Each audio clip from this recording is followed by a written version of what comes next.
কৃষ্ণ যখন বৃন্দাবন থেকে মথুরায় ফিরে যাচ্ছিল, তখন রাধারানী কৃষ্ণকে বলছিল, হে কৃষ্ণ, তুমি আমাকে কথা দাও, তুমি কোনো দিনও আমাকে ভুলে যাবে না। কথা দাও কৃষ্ণ, তুমি আমাকে কখনো ভুলে যাবে না। তখন শ্যামসুন্দর কৃষ্ণ রাধারানীকে বলছিল, হে রাধা, তুমি হলে আমার প্রাণ, তোমাকে কখনো ভুলে যাব না রাধা। তোমরা গোপিকারা আমার প্রাণ, তাই আমি আবার ফিরে আসবো এই বৃন্দাবনে। কিন্তু কৃষ্ণ বৃন্দাবনে আর ফিরে আসেনি। সেই যে কৃষ্ণ গিয়েছে, ফিরে আসবে বলে আর কৃষ্ণ ফিরে আসেনি।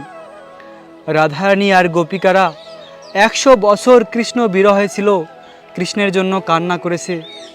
কত না কান্না করেছে রাধারানী। কান্না করে করে রাধারানী আর গোপিকাদের চোখের জলে এই সরোবর, দেখুন এই সরোবর রাধারানীর চোখের জলে ভরে গিয়েছে। কৃষ্ণ বিরহে কত ভালোবাসে রাধারানী কৃষ্ণকে।